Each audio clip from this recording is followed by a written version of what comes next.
नमस्ते दोस्तों।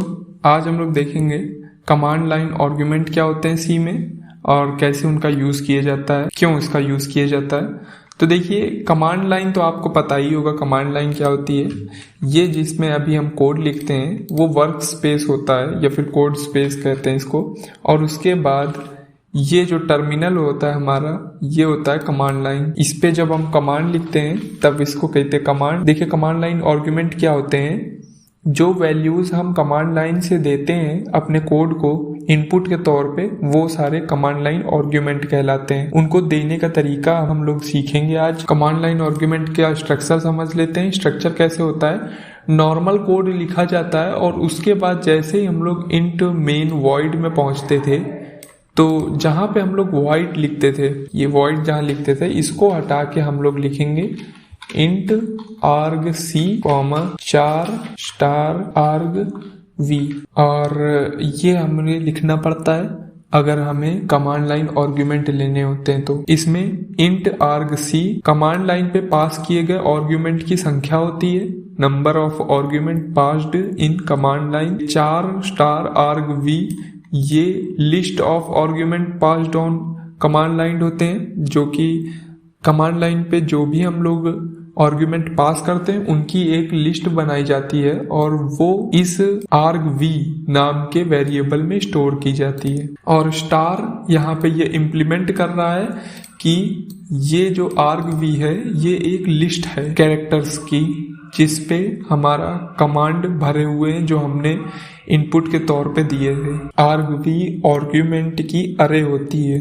जैसे कि आपने देखा होगा कि हम लोग कई बार कोड अभी पिछले लिखे हुए थे हम लोगों ने, जिसमें हम लोग इनपुट के तौर पे नेम देते थे, अपना एज देते थे। उसको हमें बार बार व्हाइल लूप का इस्तेमाल करना पड़ता था और न जाने क्या क्या इस्तेमाल करना पड़ता था कोड के अंदर। तो कोड काफी बड़ा होता था। कमांड लाइन आर्गुमेंट में हम लोग डायरेक्ट आर्ग्यूमेंट्स पास कर सकते हैं कमांड लाइन से ही। हमें बार बार क्वेश्चन पूछने की जरूरत नहीं, कोड में एक्स्ट्रा चीजें लिखने की जरूरत नहीं है। तो देखते हैं, मान लीजिए कि अब हम लोग इनपुट के तौर पे नेम हमें चाहिए, तो नेम दे देंगे तो नेम हमारा इसमें स्टोर हो जाएगा इस वाले वेरिएबल में।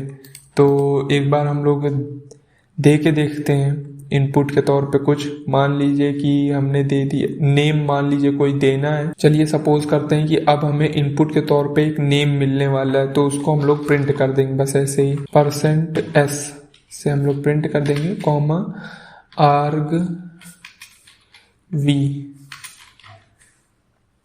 और चूंकि ये एक अरे है तो फिर हमें इसमें नंबर देना पड़ेगा कि कौन सा नंबर हमें प्रिंट करना है उस लिस्ट का।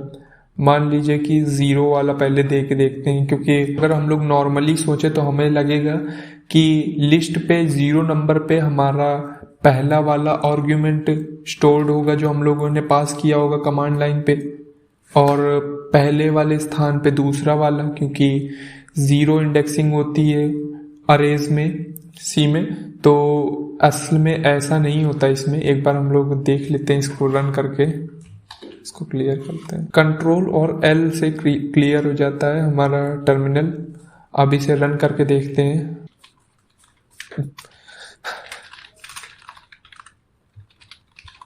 अब ये देखिए, हमें कमांड लाइन पे आर्गुमेंट पास करने होते हैं तो हम पहले तो अपने कंपाइलर से कंपाइल करते हैं। उसके बाद जब एग्जीक्यूट करने की बारी आती है हमारी एग्जीक्यूटेबल फाइल की, इसके साथ हम लोग स्पेस के साथ लगा के, देखिए एक स्पेस हमने लगा दिया। तो अब जो हम लोग लिखेंगे वो हमारा पहला आर्गुमेंट होगा।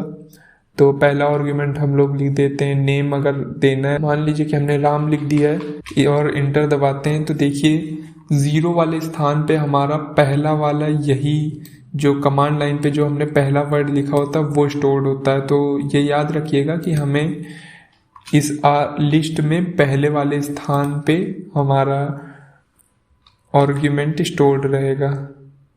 और इसको सेव नहीं किया हमने, फिर से कंपाइल करना पड़ेगा हमें।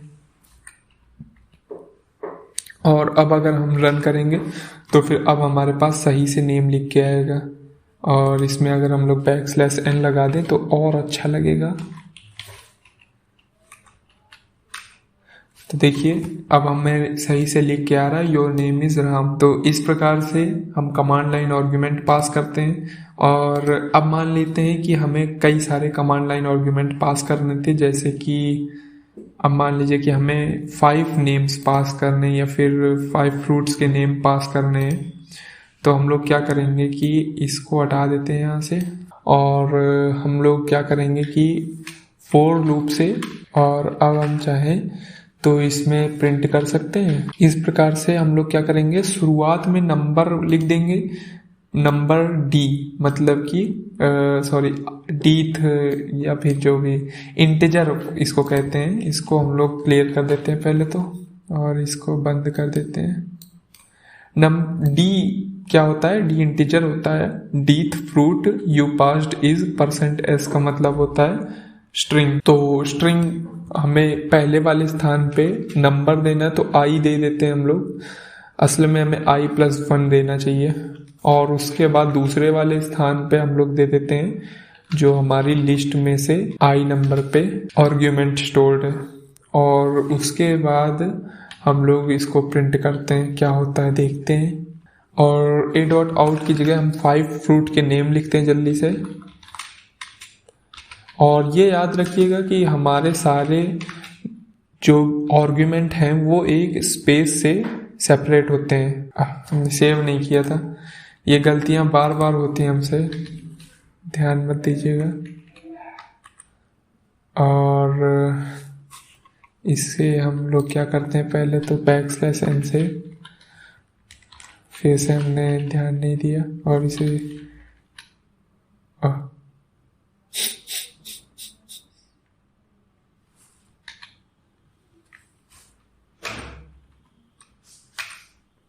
तो देखिए हमें इस प्रकार से लिस्ट मिल गई हमारी। और फर्स्ट फ्रूट, अच्छा हाँ, पहले वाले स्थान पे हमें argv पे i+1 लिखना चाहिए हमें हर बार के लिए, ताकि पहला वाला फ्रूट, अरे हमें इसे सेव भी करना चाहिए। तो देखिए पहला वाला फ्रूट हमने एप्पल दिया, दूसरा मैंगो, गुआवा, बनाना, ग्रेप। अब देखिए क्या होगा कि अब हमें यूज आएगा argc का। मान लीजिए कि आपने जो इतने भी एलिमेंट दिए हैं और आपको लगता है लिस्ट में उतने ही एलिमेंट हैं, क्योंकि लिस्ट में हम लोग आगे का एलिमेंट नहीं देख सकते हैं। मान लीजिए कि आपकी लिस्ट की स्टोरेज 5 है, मतलब कि उस पर 5 आर्ग्यूमेंट स्टोर्ड है। अब आप उसके आगे जाके लिस्ट के स्टोर्ड एलिमेंट नहीं देख सकते हैं, नहीं तो आपका कोड में एरर आ जाएगा। और उससे बचने के लिए हम लोग क्या करते हैं कि एरर चेकिंग एक लगा देते हैं इसमें, कि अगर मान लीजिए कि पहले तो एरर करके देख लेते हैं हम लोग, कंपाइल करने की ज़रूरत नहीं है। हम लोग क्या करते हैं कि इसमें बस इतने ही एलिमेंट देते हैं, बनाना तक ही। और उसके बाद देखिए हमारा जो लास्ट वाला एलिमेंट है वो नल आ गया है। तो ऐसा ना हो इसके लिए हम क्या करते हैं कि यहाँ जाके एक एरर चेक कर सकते हैं। तो देखिए एरर चेकिंग करने के लिए हमें पता है कि argc वो नंबर है जितने हमने आर्ग्यूमेंट पास किए कमांड लाइन पे। तो देखिए argc कैसे गिनती करता है। argc में काउंटिंग की शुरुआत होती है 1 से लेके, और जितने आर्ग्यूमेंट हम देते हैं, और ये याद रखिएगा उसमें ./a.out जो होता है वो काउंटेड होता है, ठीक है। अगर मान लीजिए कि हमें 5 एलिमेंट चाहिए थे, जैसे कि 5 फ्रूट चाहिए थे, तो हमें सर देखना पड़ेगा if argc is less than, अगर हमें 5 एलिमेंट चाहिए तो हमें देखना पड़ेगा कि 6 एलिमेंट से कम ना मिले। अगर 6 एलिमेंट से कम मिले तो हम लोग प्रिंट करेंगे, और हम यहाँ पे रिटर्न 1 कर देते हैं। तो हमने क्या यूसेज प्रिंट किया है कि usage after ./a.out give 5 fruits separated by spaces. और उसके बाद इसको रन करके देखते हैं, और इसमें कुछ हम लोग कम फ्रूट दे के देखते हैं क्या होता है। तो देखिए हमारे पास एरर आ गया है। और अगर हमने 3 ही दिए थे और मान लीजिए कि इंटेंडेड से 1 हम लोग कम देते हैं, तब क्या होता है, तब भी हमारे पास यही लिख के आता है। और उसके बाद अब हम लोग क्या करते हैं कि पूरे फ्रूट्स दे देते हैं। तो लास्ट में क्या था, तब देखिए हमारे पास प्रिंट होके आ गया है। तो आप ये याद रखिएगा कि argc काउंटिंग स्टार्ट करता है 1 से, और उसमें ये ./a.out इंक्लूडेड रहता है। मतलब कि अगर हमें 5 एलिमेंट चाहिए तो हमें argc की वैल्यू 6 मिलनी चाहिए। अगर 6 से कम है इसका मतलब हमें 5 एलिमेंट से कम मिले हैं। ठीक है, ये याद रखिएगा। और इस प्रकार से हम लोग चेक कर सकते हैं कि कितने एलिमेंट हमें मिले हैं, ताकि हमारी कोई गलती ना हो। एलिमेंट का यूज हम लोग फॉर लूप से या फिर किसी भी तरह से कर सकते हैं, जैसे आपको चाहिए। argv में डालिए अपना एलिमेंट की संख्या बिग ब्रैकेट नोटेशन में, और आपको मिल जाएगा वो एलिमेंट जिसकी आपको जरूरत है। बस इतना ही है इसमें। तो आज के लिए बस इतना ही। नमस्ते।